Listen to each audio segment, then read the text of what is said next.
Chers amis, bonjour à tous et tous mes vœux et bonne année et bonne Saint-Sylvestre à tous pour cette année 2025. Je profite justement de ce moment pour réaliser cette petite vidéo, une vidéo de bilan et de prospective. Donc bilan sur l'année 2024 et prospective sur l'année 2025, l'année qui débute aujourd'hui. Alors dans les prospectives, on va essayer de faire du positif et du négatif, on va essayer d'être honnête dans tous les sens. D'abord, dans le positif, nos ouvrages de cette année qui ont bien fonctionné. Donc j'ai choisi les 4 plus belles ventes, les 4 livres que vous avez préférés dans notre maison cette année. Donc le premier, c'est le livre de Valentin Schirmer qui a bénéficié d'une très belle promotion et de très belles recensions aussi. Donc le plus beau pays du monde, donc qui est toujours disponible bien évidemment. Et qui est un livre, alors j'ai pas véritablement encore tous les chiffres puisque j'enregistre l'émission lundi 30, et j'aurai les chiffres de l'année seulement vers le 3 ou 4 janvier. Mais voilà, je sais à peu près quelles sont les meilleures ventes. Donc ce livre-là, je n'ai pas son classement exact, mais il est dans les 4 meilleures ventes du Verbeo cette année. Donc bravo à Valentin Schirmer. Comme quoi un livre très bien écrit, un livre sur son périple à vélo en France, eh bien ça intéresse. Les gens ont besoin de concret aussi parfois et de sortir un peu du tout politique. Donc le sous-titre était parlant, c'est La France à vélo, les Français à l'improviste. Donc pour rappel, Valentin Schirmer, donc qui est journaliste à Toxin et que je salue, dormait tous les soirs chez l'habitant. Il a traversé toute la France. Je peux peut-être vous montrer la carte avec tous ces arrêts. Voilà. Donc en plus un très beau livre avec des illustrations de ce type. Au début de chaque chapitre, en fait, vous avez le parcours que vous allez découvrir ensuite. Voilà donc pour le numéro 4, on va dire. Le numéro 3, alors je ne connais pas encore une fois vraiment les ventes en détail, mais ce livre-là est sorti plus tard, puisqu'il vient de sortir, en fait il est sorti à la rentrée, mais c'est aussi un barème de qualité, de qualitatif, c'est à la fois vente et qualité mêlée. Donc le livre de Rémy Tel, La chute de Prométhée, que je suis vraiment très fier de rééditer dans sa version augmentée, et qui est ressorti je crois fin septembre, donc c'est tout récent. Mais j'ai vu récemment par exemple qu'il était présent dans certaines Fnac en rayon, donc c'est un signe d'intérêt du livre, et je sais qu'il est présent dans plusieurs librairies, des librairies amies évidemment, mais pas que, et ça c'est aussi un signe d'ouverture. La présence de Rémy fait aussi partie des très gros points positifs de cette année, puisque nos auteurs en règle générale ont connu une progression très intéressante, et Rémy évidemment nous a permis cette progression, puisque vous avez pu le voir notamment dans des médias comme Frontières, des médias comme Toxin, TV Liberté, Omerta, voilà, tout ce type de médias, mais aussi sur CNews, où Rémy est désormais maintenant passé, je pense, une petite dizaine de fois, et a à chaque fois crevé l'écran. Alors pour l'instant, ce sont des émissions du soir, vers 22h, 22h30, mais vu la qualité de ces interventions, j'ai bon espoir que Rémy passe à la vitesse supérieure et soit invité prochainement, pourquoi pas chez Pascal Praud, ou pourquoi pas même chez Christine Kelly à l'avenir. Mais voilà, Rémy est vraiment un auteur et une personne et un intellectuel de très très grande qualité. Donc je ne serais pas étonné que les médias, disons de notre bord élargi, mais plus les médias du système, s'intéressent à lui, et je le souhaite, parce que Rémy va pouvoir ouvrir des portes et permettre à nos idées de l'emporter petit à petit. Donc encore bravo à lui, et donc réédition de son livre La chute de Prométhée en version augmentée. J'en profite pour vous dire également qu'en 2025, il y aura, avec Rémy Tel, nous ferons plusieurs conférences communes dans un cycle de conférences qui s'intitulera quelque chose comme Le retour des barbares ou Le retour de la barbarie. Donc nous organiserons une sorte de Barbarian Tour, tous les deux, lui et moi, et nous commençons en Suisse, en Suisse en mars, si je ne dis pas de bêtises, et puis normalement nous enchaînerons enfin je l'espère en tout cas dans plusieurs endroits, pourquoi pas aussi en France ou ailleurs. Donc si vous êtes intéressé par exemple pour nous recevoir, n'hésitez pas à nous contacter sur l'adresse de la maison d'édition. Ensuite, bon, je pense que malgré sa date de sortie toute récente, je pense que c'est le numéro 1. C'est le dernier livre d'Alain Pascal qui est un carton absolu. Grâce à son passage à TV Liberté, eh bien, il a explosé les scores dans les petits extraits vidéo qu'on appelle des réels, je crois, ou des stories. Il est à plus de 100 000 vues sur Instagram, sur TikTok, il est à 50 000 vues, sur Twitter, il est à plus de 350 000 vues. Et donc, ce qui fait logiquement que son livre est un carton absolu, et comme ceux qui le lisent ne sont pas déçus, eh bien, il y a un effet boule de neige qui est extrêmement positif. Donc, courez, parce que là, je ne sais pas combien il en reste, mais il n'y en a forcément plus énormément. Et l'aspect économique étant ce qu'il est, je vous conseille de vous jeter sur le dernier livre d'Alain Pascal. Donc, pour une révision de l'histoire, faire table rase de la table rase, dans la collection Essais anti-modernes et contre-révolutionnaires. Donc c'est le tome 1, qui est un peu aussi une porte d'entrée parfaite pour découvrir l'univers littéraire d'Alain Pascal, que je salue.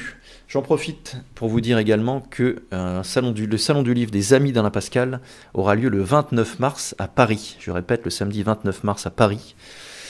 29 mars 2025 à Paris. Et plusieurs de nos auteurs seront présents, je serai présent, Alain évidemment sera présent, c'est son salon. Je n'ai pas encore la présence de tout le monde, mais je pense que comme tous les ans, nous y serons au moins à 4 ou 5. Je sais que François-Xavier Consoli sera là, Rémi Tel, je l'espère, Marc Obregon, je l'espère, et puis les autres qui seront disponibles également, je l'espère. Ensuite, eh bien, mon livre, et je vous remercie parce que il continue à faire son petit bonhomme de chemin. Voilà, j'en ai déjà parlé pas mal, donc je vais pas m'attarder, mais c'est mon dernier livre donc sur René Girard du désir à la violence. Et je ne regrette pas mon attaque, si vous voulez, du livre, qui, comme je l'ai déjà dit, est un livre hybride. À la fois, si vous ne connaissez pas René Girard, vous allez le connaître et vous aurez en condensé sa pensée et l'évolution de sa pensée. Et si vous le connaissez, eh bien dans la dernière partie, qui est je pense plus on va dire un tiers et demi du livre, eh bien vous aurez un prolongement du travail de René Girard dans l'angle du catholicisme traditionnel. Donc ça n'avait jamais été fait, je pense que c'est ça aussi qui permet au livre de bien fonctionner. J'ai des très bons retours, donc je vous remercie aussi de continuer à m'en envoyer. Je ne peux pas répondre à tout le monde, j'en profite aussi, on reçoit beaucoup de messages sur l'adresse de la maison d'édition. Alors je les vois passer, mais je ne peux pas répondre absolument à tout le monde. Voilà, c'est physiquement et humainement impossible. Donc même ceux qui nous envoient des livres, il y a beaucoup de retard. On est une petite équipe, mais je vais vous parler des perspectives pour 2025. On est encore une petite équipe, donc on est très très en retard sur la lecture des manuscrits et sur la réponse à vos mails. Alors on est très très peu en retard sur les commandes. Là-dessus, on a eu des félicitations et c'était vraiment un axe que j'avais donné à notre petite équipe, c'est qu'on soit vraiment au maximum dans les temps pour que vous receviez vos livres le plus rapidement possible. Donc, bon, avec la poste, il y a toujours un ou deux ratés, un livre qui se perd ou voilà, un livre ou deux qui se perdent. Ça peut arriver une erreur d'adresse ou autre, mais c'est vraiment très très très minime. Donc là-dessus, on a vraiment été bon et j'en suis aussi content. Et vous aussi, puisque vous nous envoyez aussi de très belles cartes. Je vous remercie, j'en ai une derrière moi, on la voit pas, mais parfois quand vous nous envoyez vos chèques, vous les mettez dans des belles cartes, et ça m'arrive de les exposer chez moi, donc n'hésitez pas à continuer. Et je vous remercie encore pour votre gentillesse et votre compréhension sur beaucoup de choses et votre soutien. Voilà. L'aspect négatif des ventes, eh bien, j'ai choisi un qui est pour moi une grande déception, parce que j'avais beaucoup misé intellectuellement sur ce livre, que je trouve vraiment être un livre assez exceptionnel, et même un grand livre, mais qui n'a pas encore vraiment trouvé son public. Alors on en a vendu, hein, c'est pas la question, mais ça mérite vraiment beaucoup, beaucoup plus. Malgré la qualité de l'auteur, malgré la qualité du livre, eh bien, le livre est passé ou passe un peu à côté de sa vie, et j'en suis vraiment déçu, et même un peu triste, puisque je pense même que c'est un livre important. C'est le livre de Philippe Pichon, Pourquoi la littérature du vagin respire mal, les daltoniennes de l'écriture inclusive. Et c'est un livre qui, en plus, correspond vraiment à notre ligne, puisque c'est un livre qui explique la genèse littéraire du wokisme, ce qui n'est jamais expliqué ailleurs, hein, Philippe Pichon est le seul à nous expliquer ça, et avec des exemples très précis, et la naissance de l'écriture inclusive et de ce mouvement woke, eh bien, qui naît en partie de la littérature qui devient de plus en plus féminine et de plus en plus féministe. Donc voilà, c'est un livre, encore une fois, excellent, mais qui malheureusement n'a pas trouvé encore son public. Donc n'hésitez pas à vous le procurer, il est présent aussi dans des librairies, mais c'est vraiment un livre qui méritait mieux, et qui mérite mieux, hein. Il est loin d'être mort et enterré, puisqu'il est toujours là, il est toujours disponible. C'est peut-être l'occasion, les mois de janvier et février seront assez calmes, de vous plonger dans une œuvre littéraire, parce que c'est vraiment, vous allez lire un livre sur la littérature, mais c'est aussi une œuvre littéraire que vous propose Philippe Pichon, qui est sans doute le plus grand spécialiste de la littérature français vivant. Donc vraiment profitez-en, moi quand j'ai lu le manuscrit au départ, j'ai appris quasiment à chaque page, hein. Donc je le répète, Philippe Pichon, pourquoi la littérature du vagin respire mal, qui est une déception, mais il ne tient qu'à vous à la transformer en belle surprise de 2025. Alors les points positifs aussi de cette année 2024, c'est la diffusion. Nous sommes de plus en plus présents donc, dans les médias, on l'a dit, notamment grâce à Rémitel, mais pas que. Nos auteurs sont de plus en plus invités dans les médias amis. Pour ma petite personne, on a eu des très bons scores chez Toxin notamment. Il y a eu des 300 000 vues, des 200 000 vues. Donc c'est vraiment des choses qui pour moi me dépassent absolument, mais qui sont bonnes à prendre parce que ça nous fait connaître, ça fait connaître la maison d'édition et leurs auteurs. Mais aussi une diffusion dans le cycle classique du livre, dans le monde du livre. Il n'est pas rare aujourd'hui qu'on m'envoie un SMS, une photo, quelque chose pour me dire « Tiens, un livre de ta maison d'édition est présent dans telle Fnac, un autre est présent dans telle librairie que j'ai vue, etc. » Ou « Tiens, on m'a parlé de tel auteur qui est chez toi » ou « Tiens, il y a une recension d'un livre que tu as publié dans telle revue, etc. » Donc ça, c'est vraiment très très intéressant et très très important. C'est vraiment cette diffusion qui augmente. Donc ça, il faut continuer. On est aussi de plus en plus invité à des conférences. Donc j'ai déjà parlé des conférences avec Rémitel.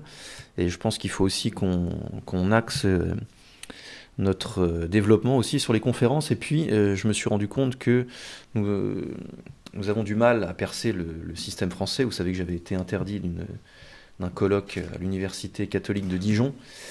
Et je pense, et certains auteurs de la maison sont d'accord avec moi, que notre salut peut venir de l'étranger, puisque évidemment en France nous sommes totalement mis au banc pour l'instant. Même pas que du système d'ailleurs, parfois même de certains groupes qui normalement sont avec nous, mais qui ne s'intéressent pas à nous, ou qui nous snobent un peu, parce que nous sommes des vilains petits bouseux provinciaux. Eh bien, je pense qu'il faut qu'on aille aussi avoir le courage, qu'on ait un peu le courage, de proposer nos idées ailleurs.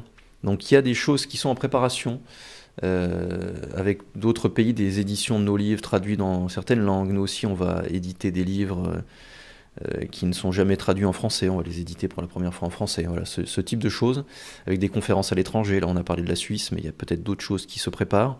Donc ça, j'en dis pas plus pour ne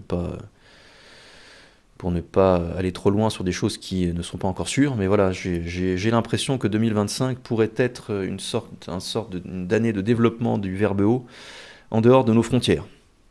C'est comme ça peut être malheureux, mais après tout, il faut pas lésiner sur la providence. Des choses arrivent, il faut les prendre. Donc, nous le ferons. Ensuite, les points positifs au niveau des réseaux. Donc, Instagram, il y a eu une montée énorme. On est à 2500 exemplaires, ce qui peut paraître ridicule, mais on était à 1600 il y a encore un mois, je crois. Avec des vues, il y a du 100 000 vues, il y a du 10 000 vues, il y a du 1000 vues, il y a un peu de tout, mais voilà, au moins ça fonctionne. Le TikTok, alors là je maîtrise moins, mais c'est Quentin qui m'a expliqué ça, qu'on avait dépassé les 1000 abonnés, ce qui peut paraître rien aussi, mais on vient seulement de commencer. Que nos vidéos commençaient à être un peu plus vues sur ce réseau qui touche surtout les plus jeunes. Donc c'est vraiment, là on fait vraiment œuvre de propagande positive pour contrer un peu toute la nullité qu'il peut y avoir sur ces réseaux. Les deux points négatifs, c'est la chaîne YouTube, qui a été totalement tuée par les algorithmes à cause de notre réédition du livre de Monsieur K. Je ne l'ai pas là, mais vous savez très bien de quoi je parle, j'en ai déjà parlé plusieurs fois. Donc ça nous a démonétisé la chaîne, et depuis nos vidéos sont de moins en moins vues. Avant nous étions au moins à 2000 vues, maintenant des fois on fait 200 vues, 300 vues. Donc là c'est aussi un test pour cette vidéo là. Donc on se pose la question de recréer une autre chaîne, de créer un doublon, que je me crée une chaîne personnelle avec mon nom, de créer une chaîne YouTube avec uniquement des extraits courts. Voilà, donc moi ce que je vous demande, ceux qui suivaient notre travail et qui l'appréciaient, c'est au moins faire la chose suivante, c'est au moins cliquer sur ce fameux pouce en l'air et au moins mettre un petit message, même si vous mettez que référencement, pour faire monter un peu la vidéo. Et puis si vous regardez une vidéo, essayez de la faire durer un peu, parce que ça aussi les algorithmes ils sont sensibles. Donc là on est totalement mis sous le boisseau, on est totalement tué, mais on va voir si on peut pas ressusciter, n'est-ce pas? Pour l'instant on la garde, c'est dommage parce qu'on est à plus de 8000 abonnés, mais à quoi bon avoir 8000 abonnés si on fait plus que 500 vues, ça n'a aucun sens. Et on sait que nos idées ne perdent pas de vue, puisque quand on passe sur des médias autres que le nôtre, eh bien ça fait des vues et les vues augmentent. Donc il y a quelque chose qui ne va pas, qui me fait me dire que ce sont les algorithmes, et j'ai bien vu depuis le cas, tout baisse, tout baisse, tout baisse. Et ensuite, le moins, c'est la page Tipeee. Sachez que cette page Tipeee, je crois qu'on a que 2 ou 3. Bon, j'en parle très peu parce que j'aime pas, mais en plus j'oublie. Mais on me l'a rappelé, on m'a dit de le redire. Mais c'est vrai, on en a besoin. Parce que oui, vous êtes nombreux à nous suivre et à acheter nos livres, et ça c'est très bien, il faut continuer, il n'y a aucun problème. Mais vous êtes aussi nombreux à nous suivre et à ne pas lire, et à ne pas participer au développement du Verbe haut. Et là, pour ce type de personnes-là, vous pouvez très bien nous soutenir par la page Tipeee. La page Tipeee, quand on aura un peu d'argent dessus, nous servira peut-être par exemple à rémunérer quelqu'un pour s'occuper de la chaîne YouTube et la faire remonter, ou pour créer une autre chaîne YouTube, vous voyez, ce type de choses. Sachez que nous, nos auteurs, moi personnellement, nous sommes engagés pas à titre totalement sacrificiel, c'est-à-dire que nous avons des familles, nous avons des enfants, nous prenons des risques, ce sont des risques tout à fait calculés. Nous savions très bien que nous serions un peu mis au banc de beaucoup de choses, mais si demain ça ne tient plus, ben, évidemment on sera obligé de faire autre chose, et ça vaut pour beaucoup de monde, hein. Mais il ne s'agit pas de pleurnicher ni rien, c'est pas du tout le problème, la maison d'édition fonctionne bien, mais sachez que nous ne sommes pas là uniquement pour les beaux yeux de la princesse, quoi, et qu'on doit mettre de la soupe dans la gamelle et du pain à côté de la gamelle. Voilà, au moins un minimum pour nous permettre de vivre normalement, puisque nous travaillons, on le sait, bien plus que les autres, et nous gagnons bien moins que les autres. C'était le jeu, on le savait, mais voilà, si vous voulez continuer à lire, ben, vous prenez nos livres, évidemment c'est ça qu'il faut faire avant tout. Vous pouvez soutenir en combattant les algorithmes par les petits biais que je vous ai expliqués, mais vous pouvez aussi participer à 1-2 euros par mois sur notre page Tipeee. Ça, pour vous, c'est un café de moins par mois, mais pour nous, si vous êtes plusieurs centaines, c'est pourquoi pas à la rémunération d'un poste supplémentaire. Et là, nous, on arrive à un stade où, si vous voulez, on est trop gros pour notre petite structure, donc ça nous bloque, ça nous empêche de nous développer comme on le devrait. Mais on est trop petit pour embaucher quelqu'un. Là, par exemple, j'ai Victor qui s'occupe des colis, des envois postaux. Il mériterait d'être salarié, mais pour l'instant, on ne peut pas. C'est impossible. Donc, on va pouvoir le rémunérer uniquement par statut d'auto-entrepreneur. Mais l'idéal, ce serait quand même de pouvoir le salarier. Donc, tout ça, ça se fait avec le temps, mais ça se fait aussi s'il y a la possibilité de grandir, et on peut grandir uniquement grâce à vous. Donc ça, c'était le point négatif, le Tipeee, je crois que vous êtes 2 ou 3, donc je vous remercie, merci beaucoup. Mais ça nous aide, hein, même ces 2-3. Je donne un exemple, on est invité à Paris en émission, bah tiens, on va pouvoir se payer une partie de la chambre d'hôtel grâce à ce Tipeee. C'est tout bête, mais voilà, ça sert à ça en fait. Ensuite, les perspectives. On a évidemment beaucoup d'idées, les idées ne manquent jamais. C'est les moyens de les réaliser qui manquent parfois, donc il faut se cadrer. Donc il y a une première idée de développement que je suis en train de développer, de mettre en place, c'est la création de collections. Ça fait très longtemps que je veux faire ça, créer des collections, mais je manquais de personnes sur qui m'appuyer. Et là, j'en ai trouvé, évidemment, donc je ne vais citer personne, puisque rien n'est signé encore. Mais nous travaillons sur la création de 3 collections. 3 collections, ça veut dire qu'une personnalité aura une collection qui portera son nom, enfin qui sera dirigée par son nom, qui portera soit son nom, soit un nom que nous déciderons plus tard, avec un logo particulier, au sein de la structure Verbeo. Mais il aura carte blanche pour éditer les livres d'auteurs qu'il souhaite, d'auteurs qu'il apprécie, selon la ligne directrice qui sera mise en place pour cette collection. Je vous raconte n'importe quoi. On fait une collection, moi je ne vais pas dévoiler, je peux le dévoiler celle-ci, j'ai une collection que je vais diriger plus particulièrement, qui serait une collection plus anthropologie religieuse. Eh bien, je peux tout d'un coup me dire, tiens, j'aime beaucoup cet auteur, je vais lui commander un livre. Est-ce que tu pourrais, monsieur Untel, est-ce que vous pourriez écrire tel livre pour le Verbeo dans cette collection que je dirige? Voilà, donc là, nous en avons 3 qui sont en création, avec donc 3 personnalités qui pourront, par exemple, commander tel livre, ou nous demander de rééditer des livres, qui seront force de proposition, qui pourront lire des manuscrits qu'on nous envoie en fonction de la ligne, etc. Enfin, ça va être quelque chose d'assez passionnant, et je pense vraiment que ça va nous permettre de nous développer de manière vraiment beaucoup plus rapide, tout en gardant notre qualité qui fait notre force. Il y a des choses qu'il ne faut, je pense, pas modifier pour l'instant, à savoir que nous avons fait une grosse année, nous sommes à une dizaine de livres publiés pour 2024, c'est beaucoup. Certains livres n'ont pas fonctionné, d'autres compensent, donc c'est très bien, mais je ne pense pas qu'on doive passer à 15 ou 20 livres. Je pense qu'il faut qu'on reste à 10, sous réserve de ces collections. Parce que ces collections, si elles fonctionnent, elles peuvent très bien se dire, moi j'en édite 5 par an. Et ça ne comptera pas dans les 10, vous voyez. Donc, mais je ne pense pas qu'on doive se dire maintenant, on est encore trop jeune pour se dire on va partir sur 20. Donc ça, c'est mon avis, ce serait trop tôt. Ce serait une bêtise. Il faut aussi qu'on réussisse à développer quelque chose, et là aussi le Tipeee va être important, c'est de développer l'aspect média. Je m'explique, là, ce que je fais, c'est pas un travail d'éditeur, c'est un travail de présentateur, d'animateur, de médias, de journaliste, de ce que vous voulez. Moi, ça ne me gêne pas, puisque mon premier métier, comme vous le savez, c'était documentariste, reporter. J'ai à mon actif une petite dizaine de reportages et de documentaires à travers le monde, donc ça ne me gêne pas de faire ça, puis on est obligé, de toute manière, dans le monde actuel. C'est l'image qui compte, l'image permet d'accéder aux livres, mais il faut qu'on développe ça. Donc il faut qu'on développe l'aspect des entretiens, mais vous savez que sans une certaine forme de rémunération, je ne peux pas faire un entretien par semaine, c'est pas possible. Mais je lance aussi un appel. Si vous êtes un jeune journaliste qui est sur notre ligne, ou si vous êtes un jeune, je dis jeune parce que forcément il y a un aspect non salarié qui sera à prendre en compte, mais vous serez rémunéré, sachez-le. Tout travail chez nous est rémunéré.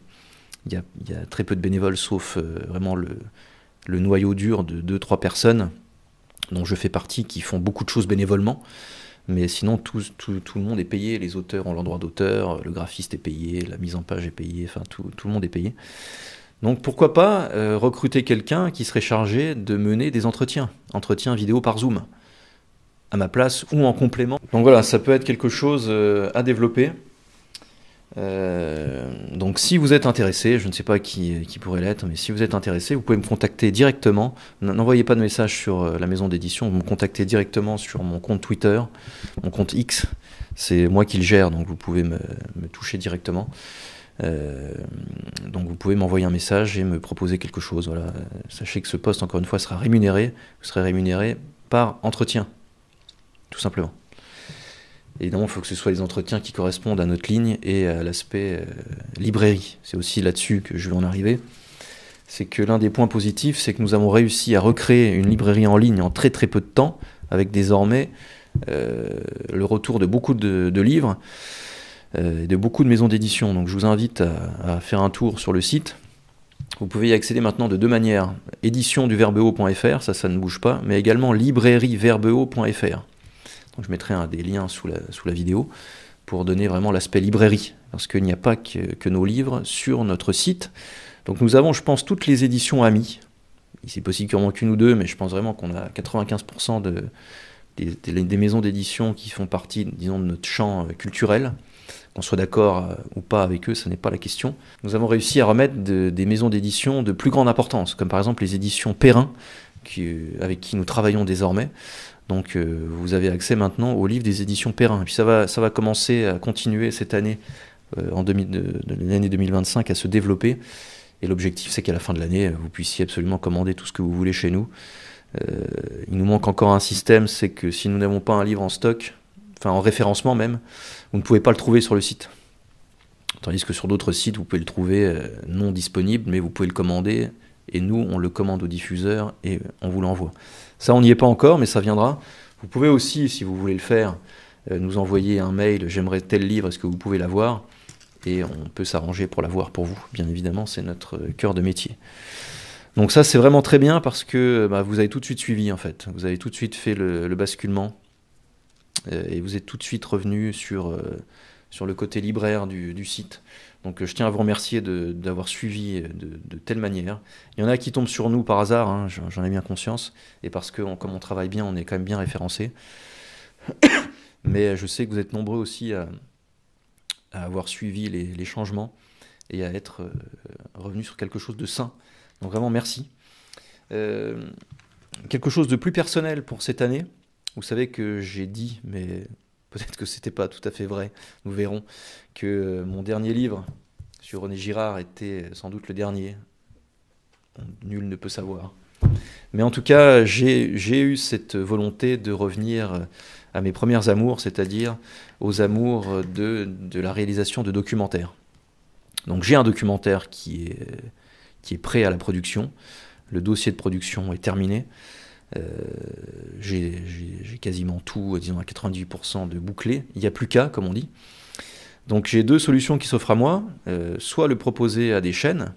Alors je ne peux pas le proposer à des chaînes type BFM ou autre, puisque vous tapez mon nom, je suis grillé. Mais je peux le proposer à des chaînes amies, comme Omerta, TV Liberté ou Toxin ou d'autres, chose que je vais tenter. Mais je me réserve aussi la possibilité de faire comme j'ai toujours fait dans ma vie, en fait, de faire les choses par moi-même et en m'appuyant sur les gens qui me suivent. Mon premier livre, souvenez-vous, pour ceux qui me suivent depuis une dizaine d'années, mon premier livre, c'est vous qui l'avez financé. Ce sang qui nous lie n'existerait pas sans vous. Il y a d'ailleurs, dans les remerciements, la dernière phrase est pour tous les gens, à l'époque c'était sur Ulule, tous les gens qui avaient permis le financement de ce livre, c'est-à-dire que vous m'avez permis de me poser pour écrire, vous m'avez permis de payer tout ce qui est graphisme, mise en page, plus l'impression. Ce qui était exceptionnel pour moi. Hein. Vous vous rendez compte qu'avant Ce sang qui nous lie, j'avais écrit seulement Le sang du père et j'avais mes documentaires pour moi, mais la force des réseaux était quand même beaucoup moins importante et vous étiez quand même déjà là. Donc j'hésite, pour être honnête, pour garder une forme de liberté, à retenter la chose, c'est-à-dire que vous permettre à vous qui me suivez depuis toutes ces années d'être producteur de ce documentaire à venir. À voir, je n'ai pas encore décidé, mais c'est quelque chose que j'aimerais boucler l'aspect production cette année, enfin l'année 2025, donc oui cette année, puisque la vidéo sera diffusée le premier, pour un tournage soit 2025, soit 2026. Donc c'est un documentaire, je peux en parler un peu, qui est un peu la suite, si on veut, de mes deux derniers qui s'étaient déroulés en Syrie et au Liban. Donc ça restera dans cette zone géographique sur les chrétiens qui peuvent être par là-bas. Voilà, j'en dis pas plus, mais ça pourrait être un documentaire vraiment très très intéressant. Et ça me manque en fait, le terrain me manque et l'écriture c'est bien, mais c'est avant tout le terrain qui m'a amené à l'écriture. C'est-à-dire que ce sont mes documentaires en Afrique, en Syrie, Togo, Ouganda, en Grèce, et d'autres, oui, mais moi j'oublie. bénins qui m'ont donné envie d'écrire parce que je me rendais compte que quand je posais la question à des grands intellectuels sur tel thème, à l'époque c'était le patriarcat, le matriarcat, il y a des choses qui n'allaient pas et c'est ça qui m'a donné l'envie d'écrire. Et là peut-être que une petite dose de terrain me permettrait de réenrichir un peu mon mental, voilà, tout ce que vous pouvez imaginer. Il faut savoir aussi se remplir parfois quand on a écrit, c'est important aussi, alors on lit, mais aussi rencontrer les gens et pouvoir se confronter à la réalité, c'est quelque chose d'important. Et il faut quand même que nos thèses soient quand même un jour ou l'autre confrontées à la réalité, et c'est un peu comme ça que j'ai toujours travaillé. Donc j'hésite, dites-moi ce que vous en pensez dans les commentaires. D'ailleurs, prenez l'habitude, si vous voulez, de commenter absolument tout ce que je dis, parce que ça fait monter en référencement. Moi, j'essaie de répondre, comme vous le voyez. Parfois, je peux m'emporter un peu, mais c'est que la personne l'a mérité. Croyez-moi, je me suis calmé avant d'appuyer sur envoyer, parce que certains mériteraient soit des baffes, soit des messages un peu plus virulents. Mais il ne faut pas que la chaîne saute, on en a besoin. Et on est dans le collimateur. Et voilà, sachez que si vous êtes arrivé jusque-là, je vous offre un petit cadeau pour tout le mois de janvier, à savoir 5% de remise à partir de 50 € d'achat. Je ne le mets pas du tout en dessous de la vidéo, c'est uniquement pour ceux qui sont allés jusqu'au bout. Et donc le code promo c'est FIDELE, parce que vous êtes fidèle. Donc FIDELE tout en minuscule, parce qu'on m'a appris qu'il ne fallait pas mettre de majuscule dans les codes promo. Donc FIDELE, F-I-D-E, accent grave, L-E. Pas de majuscule, en un seul mot, voilà, tout ce que vous pouvez imaginer. Fidèle, vous aurez moins 5% à partir de 50 € d'achat, uniquement pour ceux qui sont allés jusqu'au bout de la vidéo. Voilà, chers amis, n'hésitez pas à nous donner des idées, à nous dire ce que vous avez pensé de notre année 2024. Est-ce qu'elle vous a plu? Est-ce que certaines choses vous ont déçu? Est-ce que nos livres de cette année, vous les avez trouvés meilleurs que ceux d'avant? Est-ce qu'on doit s'améliorer dans quelque chose? Est-ce qu'on doit faire ceci ou faire cela? N'hésitez pas. Sachez qu'on a des projets pour au moins les 10 prochaines années à venir, mais il faut y aller dans l'ordre. Malheureusement, nous ne sommes pas Rothschild, nous n'avons pas de financement d'un milliardaire qui soit français ou autre. Nous sommes des purs indépendants qui travaillons en France, qui payons nos impôts en France, qui travaillons avec des Français qui eux-mêmes travaillent tous en France, avec tout ce que ça comporte de problématiques d'URSSAF et tout ce que vous pouvez imaginer. Donc on a besoin de vous, tout ça est vertueux. Enfin, en nous soutenant, vous nous permettez de vous soutenir. Et ça, c'est un cercle vertueux que j'aimerais garder pour cette année 2025. Voilà les amis, merci beaucoup. Je vous souhaite encore une fois une belle année. Elle sera peut-être difficile, mais si nous continuons tous dans nos voies que nous sommes tracées au fil des mois et au fil des années, il est possible que le monde s'effondre, mais que nos petits mondes familiaux, communautaires, ne s'effondrent pas. Portez-vous bien, et je vous dis à la prochaine.